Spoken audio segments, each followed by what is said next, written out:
Ahora toca cambiar. Ahora toca ser otro.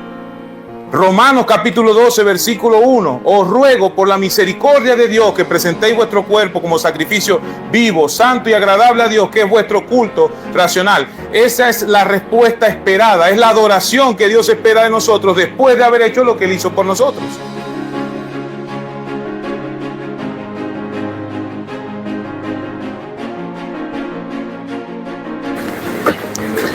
Me gustó el tiempo de acción de gracias porque para que haya una acción de gracias debe haber un conflicto. Para que haya una acción de gracias debe haber un problema.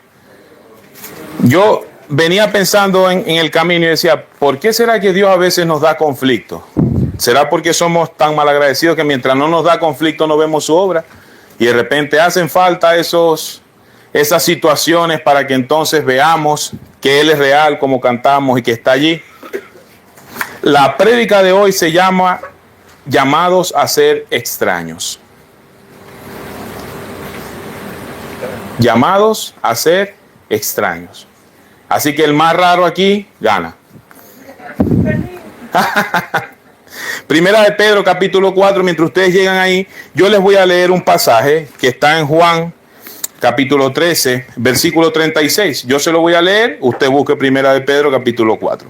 Dice Juan 13:36, le dijo Simón Pedro, Señor, ¿a dónde vas? Y Jesús le respondió, a donde yo voy no me puedes seguir ahora, mas me seguirás después.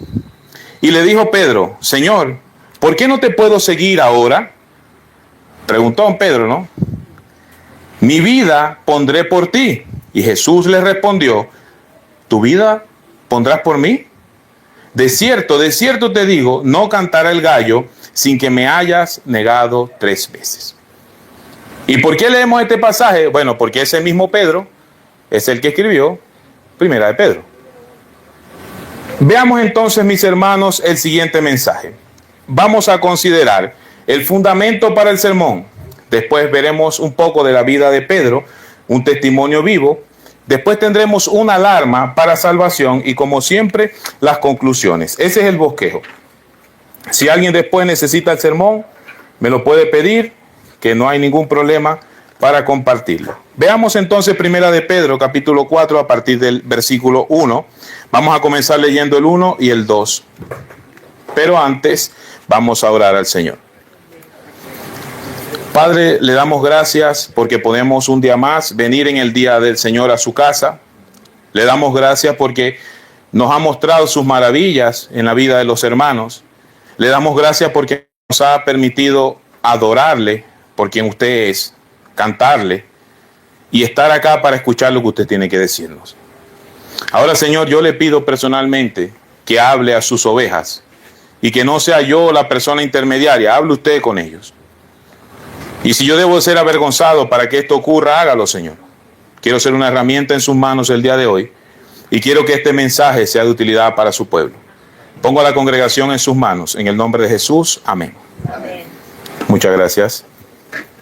Gracias, pastor. Ahí está, sí. Primera de Pedro, capítulo 4, versículo 1. Puesto que Cristo ha padecido por nosotros en la carne, vosotros también armaos del mismo pensamiento, pues quien ha padecido en la carne terminó con el pecado para no vivir el tiempo que resta en la carne conforme a las concupiscencias de los hombres, sino conformes a la voluntad de Dios. Mi esposa sabe que al menos 4 o 5 días de preparación de este sermón me tomó la sola frase, quien ha padecido en la carne terminó con el pecado. Y es que existen muchos comentarios así. Pero yo le voy a pedir algo hoy, y es que no se quede pensando en eso mientras hacemos la prédica. Yo quiero que este sermón sea muy pastoral, muy práctico, que usted vaya confrontado a su casita, que vaya feliz y que vaya con metas preparadas. Si alguien quiere saber los comentarios que existen acerca de este pasaje, me los pide, yo se los paso, los que son bíblicos, y lo pueden leer en su casa tranquilamente. Pero sí nos deja algunas enseñanzas prácticas que podemos tomar para nuestra vida y para fortalecer nuestra fe esta mañana. La primera enseñanza que nos deja es que Jesús se sacrificó por nosotros. El sacrificio vicario. Si usted ha creído en Cristo, ese sacrificio fue por usted. Si usted ha puesto su confianza en el Señor, el sacrificio de Cristo fue por usted. Y dice, ha padecido por nosotros en la carne. Enseñanza número 2. Es necesario entender. Cristo no era un fantasma, Cristo no era un espíritu, no era una energía, no era una fuerza, era un hombre, una persona que cada martillazo, cada latigazo, cada golpe, cada insulto le dolió profundamente. Cristo era un hombre. De hecho, la Biblia dice en Primera de Juan, capítulo 4, versículos 2 al 4, que el que no cree que Jesucristo ha venido en carne es el anticristo. Así que es una enseñanza fundamental para nosotros. Jesucristo era absolutamente hombre, absolutamente Dios. Después, entonces, nuestra identidad. Ese es Dios. Sufrió, es hombre, es Dios. Ahora viene nuestra parte, nuestra identidad. Mire lo que dice. Su sacrificio nos limpió del pecado. Si usted ha creído en Cristo, ha sido limpio del pecado ya. ¿Dónde está, oh muerte, tu aguijón? ¿Y dónde sepulcro tu victoria? No hay poder del pecado sobre nosotros. Luchamos contra nuestra carne, contra nuestra humanidad, pero ya no va a ir al infierno porque Cristo pagó ese precio. Debemos renunciar a nuestra mente para poder tener la mente de Cristo. Eso es otra verdad. Si usted quiere seguir la perspectiva de Cristo, la perspectiva de ángel debe morir en mí. Mis necesidades a veces no son la voluntad de Dios y deben ser disminuidas. Hablábamos hace poco con uno de los jóvenes de la iglesia sobre el Espíritu Santo. Y yo le decía, es que el Espíritu Santo, bueno, dice el libro Discipulado, no es mío el pensamiento, el Espíritu Santo no es que Él está creciendo más dentro de ti, es que tú estás disminuyendo más. Eso es lo que está pasando, porque Él está plenamente en ti. Entonces, las verdades que nosotros usaremos son estas, y además recuerden que existen 3 cosas que el pasaje está afirmando. Lo primero es que el cristiano, y esto va para todos los testimonios que dieron hace un momento y los que están preocupados por ciertas situaciones, el cristiano tiene un compromiso extraño, pero seguro, con los problemas, con las aflicciones. Yo no sé por qué, yo no lo sé, pero el cristiano y las aflicciones están estrechamente unidos de una manera muy rara. Y hoy entendía cuando ustedes dan gracias a Dios que quizás es por eso. Dios necesita ser glorificado en nuestra vida y nos expone a esas situaciones. Puede ser eso. Pero usted mire, por ejemplo, versículos como Juan 16:33. En el mundo tendréis aflicciones, dice el Señor Jesús. En el mundo tendréis aflicciones. Y si nos gusta confiar cuando Él dice, yo estaré con vosotros hasta el fin del mundo, porque es una promesa, esto también es una promesa. Pero confía, yo he vencido al mundo, dice el Señor. Pablo le dice a Timoteo, en 2 Timoteo capítulo 2, sufre penalidades como buen soldado. Timoteo, vas a Éfeso a predicar en una ciudad súper pagana, no te van a recibir con aplausos. De hecho, la historia, no la Biblia, la historia paralela dice que Timoteo murió apedreado en Éfeso, en uno de sus sermones. Pablo dice, anda ya, necesito que ordenes esa iglesia y vas a sufrir penalidades. Ninguno que milita, aquí hay muchos que fueron de la fuerza policial y fuerza de la ley, se enredan en los negocios de la vida a fin de tomar aquel que lo tomó. Vas a tener situaciones, pero tu fe no depende de eso. Y veamos en la vida del mismo apóstol Pedro cómo ese trámite se dio en su vida. Miren, él dice que no podemos vivir conforme a las concupiscencias de los hombres. Dice el versículo 2 al final, ¿cierto? Sino como a la voluntad de Dios. Y Pedro es un ejemplo perfecto de cómo Dios trabaja en la vida de las personas. Miren, no es casualidad que Pedro y Pablo hayan sido los apóstoles más influyentes. Usted mire esos cambios de vida. Mire el cambio de Pablo, de perseguidor a perseguido. Pedro, yo creo que es el hombre más terco del Nuevo Testamento. Pero miren lo que dice Pedro en el versículo 3 de Primera de Pedro, capítulo 4, donde estamos. Versículo 3. Baste ya el tiempo pasado para haber hecho lo que agrada a los gentiles, andando en lascivias, concupiscencias, embriagueces, urgías y disipación. Y disipación quiere decir una vida desenfrenada, una vida sin freno. Y si yo le pregunto, dígame a uno de los discípulos que no tenía freno, ¿quién me va a decir? ¿Quién sacó la espada allá en el huerto? ¿Quién dijo, Señor, yo te voy a seguir hasta la muerte? Vamos a Lucas, capítulo 54. Perdón, capítulo 22, versículo 54. No lo iban a conseguir nunca. Lucas 22.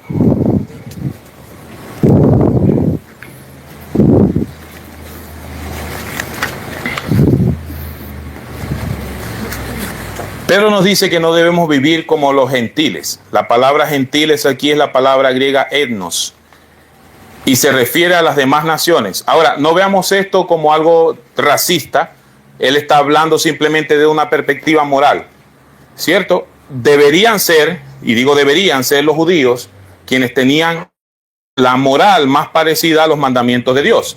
Sabemos por casos muy puntuales en el Nuevo Testamento que muchos no vivían de esa manera, pero él dice, basta ya de vivir así. Y miren quién escribe esto, Lucas 22, 54. Estamos en el arresto del Señor Jesucristo, ¿cierto? Prendiéndole le llevaron y le condujeron a casa del sumo sacerdote. Y escuche lo que estaba haciendo aquel que había dicho, mi vida pondré por ti. Escuche. Y Pedro le seguía. Yo me lo imaginaba que iba con los soldados ahí separándolos del Señor. No, ¿verdad? De lejos. Y habiendo ellos encendido fuego en medio del patio, se sentaron alrededor y Pedro se sentó también entre ellos. Pero una criada, al verle sentado al fuego, se fijó en él y le dijo, también estaba con él, es decir, con el Señor. Pero él negó diciendo, mujer, no lo conozco. Miren, el que iba a ir a la muerte con el Señor. Un poco después, viniendo otro, dijo, tú también eres de ellos. Y Pedro dijo, hombre, no lo soy. Como una hora después, otro afirmaba diciendo, verdaderamente también hablando de Pedro, estaba con él, porque es Galileo. Y Pedro dijo, hombre, no sé lo que dices. ¿Ve? Y enseguida, mientras él todavía hablaba, el gallo cantó. Y entonces, vuelto el Señor, miró a Pedro, y Pedro se acordó de la palabra del Señor que le había dicho, antes que el gallo cante, me negarás 3 veces. Y Pedro, saliendo fuera, lloró amargamente. Mis hermanos, yo quiero ser enfático en esto. Esa semana Pedro había entrado con Jesucristo en su entrada triunfal. Hacía menos de 5 días, si tenemos el calendario tradicional, ¿cierto? Entró en el burrito Jesús y Pedro iba ahí, probablemente apartando a la gente. Cuidado, cuidado, que llegó el Señor, permiso, permiso, me imagino, conociéndolo, ¿verdad? Pedro se sentó con Jesús en la última cena. Pedro sacó su espada en el huerto, hirió a un hombre, porque él iba a rescatar al Señor Jesús. Y horas después está diciendo, yo no lo conozco, ustedes están equivocados, yo no soy el que andaba con él. Ese hombre hoy nos está diciendo en 1 de Pedro capítulo 4, ustedes tienen que aprender a sufrir como sufrió el Señor Jesús. ¿Pero cómo? ¿Cómo aquel hombre que andaba escondido en el arresto de Jesús nos está diciendo, aprendan a llevar el sufrimiento de Cristo? Ármense de la mente de Cristo para que soporten el sufrimiento como Él lo hizo. Eso nos está diciendo Pedro. Ahora, mis hermanos, ciertamente nosotros nos parecemos en algo a Pedro. Simbólicamente hemos compartido la última cena con el Señor, cuando lo hacemos en nuestras congregaciones, ¿cierto? Lo hacemos en conmemoración a Él. Hemos entrado triunfalmente con el Señor. Cuando llegamos a un trabajo nuevo o a una escuela o a una universidad o donde nos desenvolvamos, un nuevo vecindario, con la Biblia en la mano, estamos entrando con el Señor. Estamos representando el nombre de Jesús. Mis hermanos, ¿cuántas veces hemos hecho un voto? Señor, yo te voy a seguir. Toma todo de mí. Cantamos esta canción, heme aquí, Señor, envíame a mí. ¿Cuántas veces lo hemos hecho? ¿Cuántas veces hemos sido Pedro en nuestras vidas?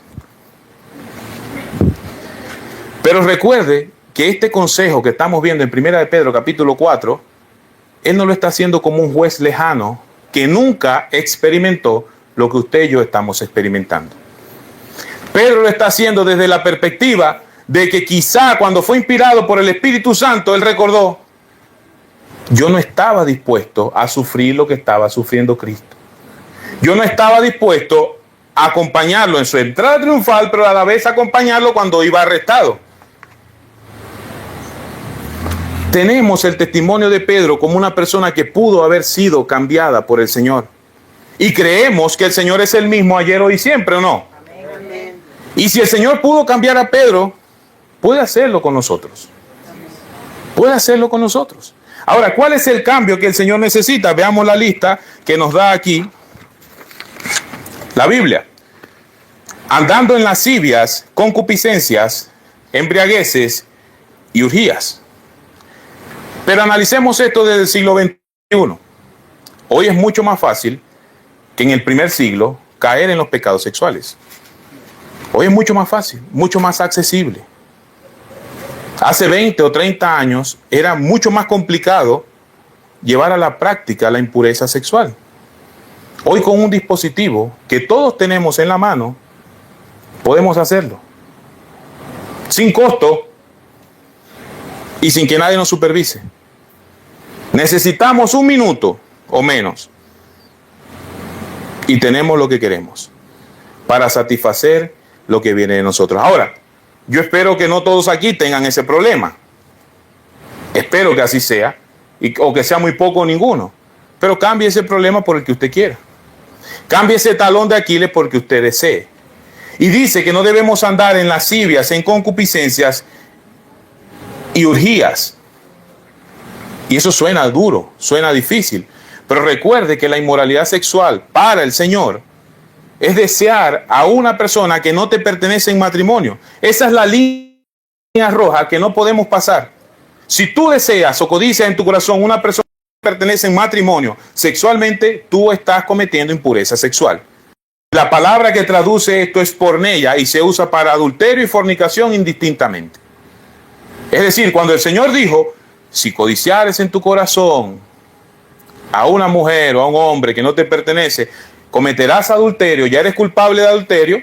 Allá en Mateo capítulo 5 está diciendo: solamente con que te pase por la mente, ya estás cometiendo impureza sexual. Y en la lista de pecados también tenemos abominables idolatrías. Y vamos a decir: pero si somos bautistas, ninguno de nosotros tiene en la casa una virgen o un santo con una vela. Eso es cierto. Y yo espero que sea así. No los conozco, no he ido a la casa de ninguno, pero espero que eso sea así. Ahora, mis hermanos,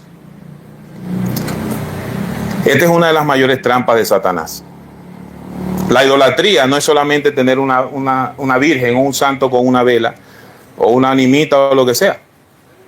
Usted declara a su Dios en su vida a aquello en que deposita su fe. Su Dios es en lo que usted deposita su fe. Yo soy Jehová, fuerte y celoso. No tendrás dioses ajenos delante de mí, ni los honrarás, ni te inclinarás ante ellos. Todo en lo que nosotros depositemos nuestra fe fuera de Jehová, estamos cometiendo idolatría. Amén. Le doy un ejemplo. ¿De qué depende su futuro? ¿De su trabajo? ¿Depende de su posición social? ¿Qué pasa cuando la plata no alcanza? ¿Dónde está nuestro descanso? Si nos estamos administrando bien, claramente hablando. ¿Qué pasa cuando la salud no mejora? ¿Qué pasa cuando nos dan todos esos exámenes que hay que hacerlo? ¿En quién confiamos? ¿En la ciencia? ¿En la medicina? ¿En el hospital o en el doctor tal o en la consulta tal? Es en Dios. Y decimos como Job: Jehová dio, Jehová quitó. Gloria a Dios por las dificultades que estamos pasando. Gloria a Dios por el sufrimiento presente. Porque, mi hermano, mi hermana, si ese sufrimiento llega al final de su vida, mire lo que le voy a decir. Si usted vive 200 años y los 200 años los sufre en la tierra, la vida venidera es eterna. No es comparable en ningún sentido con lo que nosotros vivamos aquí. Dice, basta ya, ya fue suficiente el tiempo pasado para haber hecho lo que agrada a los gentiles. Hermanos, ya tuvimos ese tiempo. Ya anduvimos sin Cristo. Como decimos en Venezuela, ya usted hizo y deshizo. Ahora toca cambiar. Ahora toca ser otro.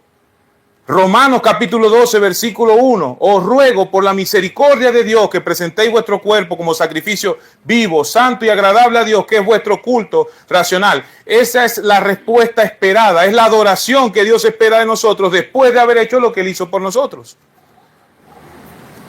Usted lee Romanos capítulo 12, versículo 1, los últimos versículos del 11, y se va a dar cuenta que es la reacción de Pablo a la obra de Cristo, lo que dice, hermanos, por favor, miren lo que hizo Cristo. Yo les ruego, les suplico que presenten ahora su cuerpo como sacrificio vivo, santo y agradable a Dios. Esto es lo que tiene que pasar cuando usted sabe lo que Cristo hizo por usted, cuando yo sé lo que Cristo hizo por mí. ¿Y de qué manera debe cambiar nuestra vida, mis hermanos? Miren lo que dice el versículo 4. A esto les parece cosa extraña que vosotros no corráis con ellos en el mismo desenfreno de disolución y los ultraja. Hasta esa es la meta. Ese es el punto del testimonio. Esa es la llegada. El pastor ponía en la escuela dominical un hombre con unos esquís. Cierto, ellos tienen que ir por unos, no sé cómo se llaman, unas... Claro, sí, por unas marcas tienen que pasar hasta llegar al final. Nuestras marcas están todas en la Biblia, pero la meta en cuanto al testimonio, en cuanto a cómo nos deben ver los de afuera, es que nos deben ver como unos bichos raros. Sí, esa es la verdad. Pero ¿cómo? Miren, a mí no me gusta ser autorreferente en las prédicas, me parece muy odioso, y perdón por hacerlo. Y quizás le va a dar risa, pero una vez una persona en el trabajo se me acercó y me dijo que si yo era gay. Y yo le dije, ¿por qué? No, porque pasan mujeres lindas y vos no reaccionáis a eso. Y yo dije, bueno, no soy gay, pero no reacciono a eso, tiene razón. Hermanos, tienen que vernos como algo excepcional. Tienen que vernos como algo diferente. ¿Saben qué es muy duro? Cuando usted se entera que trabaja con alguien, que no, yo también soy cristiano. Oh, caramba, eso no me lo esperaba.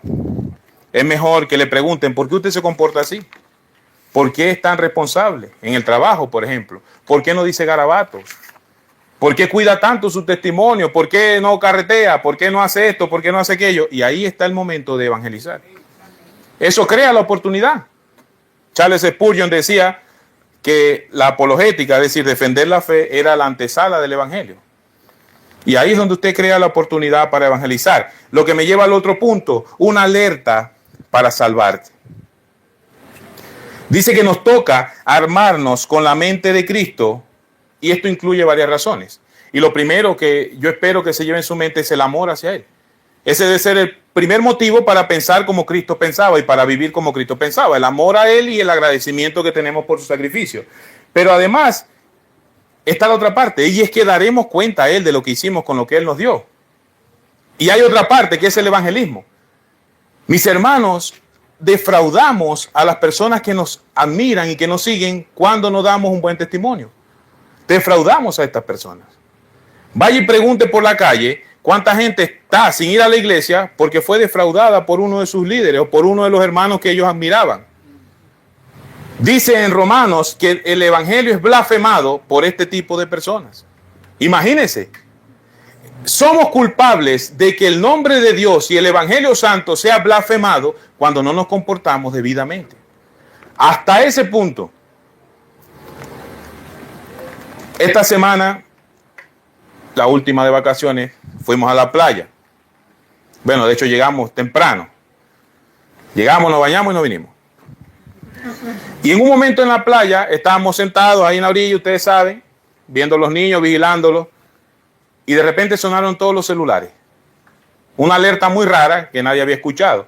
Los de nosotros y algunos hermanos de la iglesia que estaban con nosotros, y miramos al horizonte y había una columna de humo. Ahí me enteré yo que se llama Sistema de Alerta de Emergencia, conocido como SAE. Aquí lo anoté para que no se me olvidara. Y resulta que eso usa georreferencia, es decir, los que están cerca del incendio les avisa, miren, hay un incendio, corran. Para eso es. Ahora, quiero plantear varios panoramas. Y si usted está aquí por primera vez o usted no ha creído en Cristo, o usted ha creído en Cristo, también vamos a hacer un juego. Yo voy a plantear varios panoramas y usted vea si se identifica con alguno de estos grupos. ¿Ya? Imagínense que sonó el SAE. Va a haber un indiferente. Aquel que está tan entretenido que no escuchó el teléfono, que vio a la gente correr, pero no hizo nada. No preguntó nada, ¿cierto? Está el postergador, el que escuchó la alerta y dice, bueno, sí, pero el incendio se ve lejos. Vamos a meter los piecitos en el agua un rato más y ahí nos vamos. Tenemos tiempo. Después lo haremos. Está el materialista. ¿Cuántas historias tenemos de personas que en desastres, en vez de salvar su vida, corrieron a salvar sus cosas? Y no salvaron ni uno ni lo otro. Está el autosuficiente. Está el que dice, sí, sonó la alarma, vámonos, pero no por donde dicen los bomberos, ni los carabineros. Vamos a tomar un atajo que yo conozco. Y termina en el centro del incendio. Y tiene que ser rescatado. Y salen todas las televisiones, hombre en Valparaíso intentó. Y está el rescatado. Está la persona que escuchó la alerta, no se preocupó por la toalla, por el paraguas, tomó su familia, vamos al auto, vámonos de aquí, hagamos caso. Normalmente el rescatado va a ir gritando, sonó la alarma, chiquillos, un incendio, vámonos, recojan todo. Y lo van a llamar loco seguramente, que se vaya mejor. Miren aquí, la playa es la vida que vivimos hoy. El incendio es el juicio venidero. Tus excusas son el producto de una mente contaminada por el pecado que te convence que es mejor esperar o ignorar las advertencias. La alerta somos nosotros, los salvos, que debemos avisar lo que viene en el futuro. Mis hermanos, nosotros debemos avisarle a las personas qué les va a pasar después que mueran. ¿Qué les va a pasar en el momento que suene la trompeta y se acabe esto? Es nuestro deber. Nosotros debemos predicar el evangelio, predicar con nuestros actos, predicar con nuestras palabras, predicar todo el tiempo estar predicando.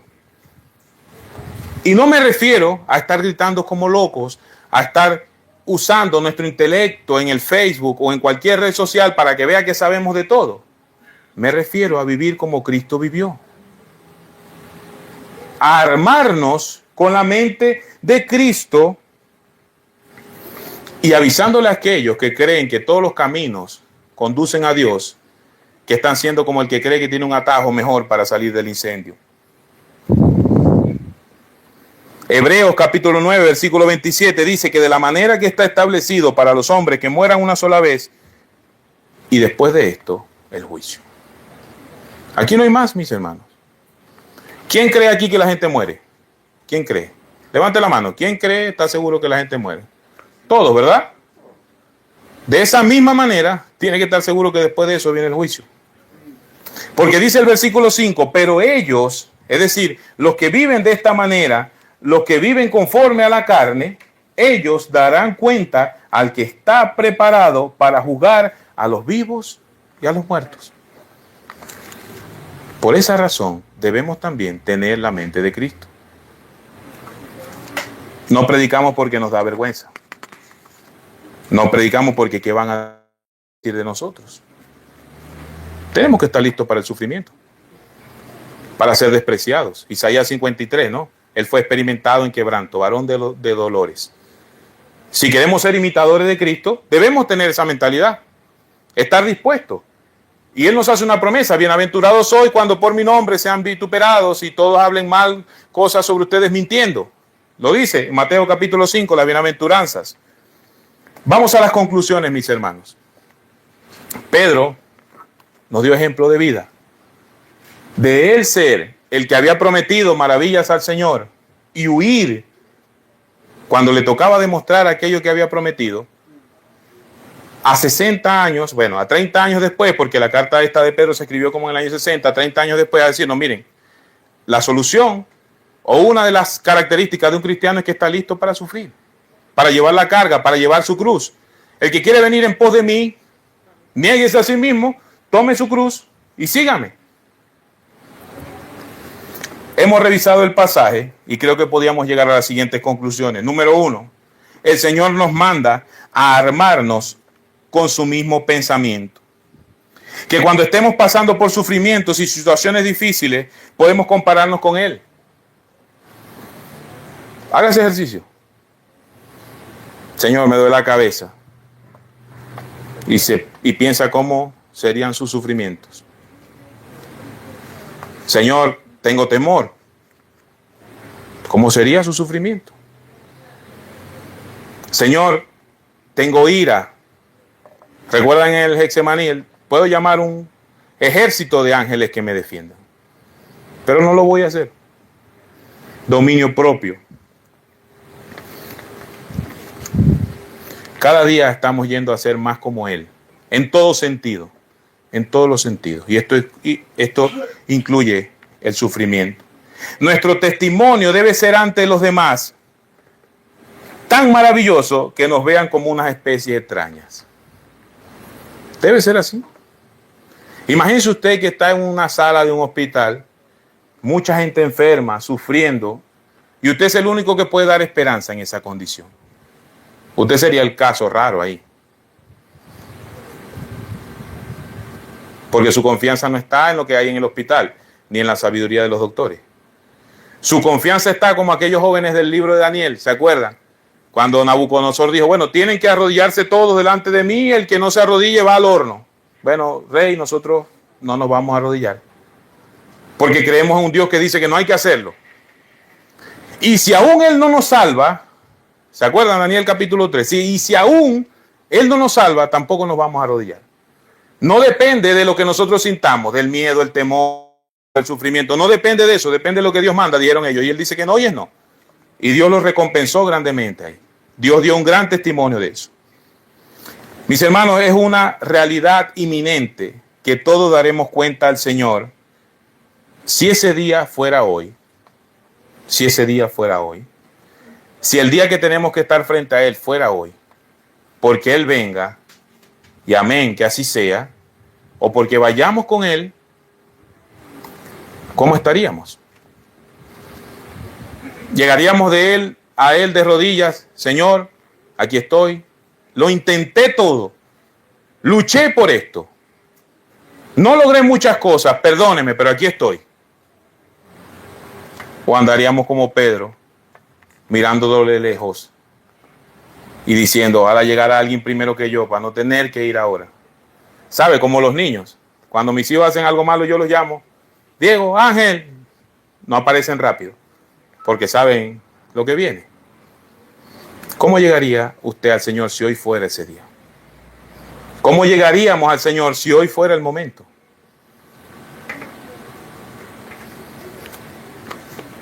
Mis hermanos, como les dije al principio, el pastor Hugo decía que el Señor nos deja en la Biblia las instrucciones y solo hay que seguirlas. Amén. Y no solamente eso, tenemos la ayuda del Espíritu Santo que nos lleva a seguirlas. Cuando oramos y no sabemos cómo orar, dice la Biblia que Él intercede por nosotros. Fue la promesa del Señor Jesús. Yo me voy, pero les voy a dejar al ayudador, al consolador, al Espíritu de verdad. Él va a estar con ustedes. Les voy a dejar todo listo, el sacrificio hecho, la escritura escrita, plasmada ya, pero además, ¿quién los acompaña ya? Y yo estoy con ustedes hasta el fin del mundo. Hablando de Pedro y comparándolo un poco con la enseñanza que decía el pastor Hugo, cuando él caminó sobre el agua, ¿se acuerdan? Jesús le dijo, ven Pedro. Todos sabemos cuál fue el error. Él, en vez de mirar hacia adelante, miró las olas. Aquí está todo. Si usted enfoca su mirada aquí, Ni el tsunami más grande lo va a asustar. Porque, mis hermanos, si usted naufraga en un tsunami, va a abrir los ojos y aquí dice que usted va a estar con él. Permítame orar por ustedes. Señor, le doy muchas gracias por esta mañana. Le doy gracias por su palabra, porque usted la ha dejado clara, concisa, franca, directa y al alcance de todos nosotros. Podemos leerla, podemos estudiarla, memorizarla, como veíamos en la primera hora, ponerla en práctica. Pero no solamente eso, también nos dejó al ayudador, al Espíritu Santo. Ahora te pido, Padre, por favor, que en cada uno de nosotros el Espíritu Santo tome más control y cada día nos lleve más a tu palabra. Y entendamos, Padre, que en el mundo habrán aflicciones, pero que Cristo ha vencido al mundo. Y que cualquier sufrimiento que tengamos en este momento no es comparable con la gloria venidera. Te pido, Padre, por aquellas personas que daban sus acciones de gracia por su sufrimiento, por sus momentos difíciles. Consuélelas, Señor. Recuérdeles, Padre, que usted es su Padre, que usted ha prometido cuidarlas, que usted ha prometido que estará con ellos hasta el fin del mundo, que podemos entrar confiadamente al trono de la gracia a pedir misericordia. Te pido una bendición para esta congregación. Gracias por ello, Señor. Gracias por esta linda iglesia. En el nombre de Jesús, amén.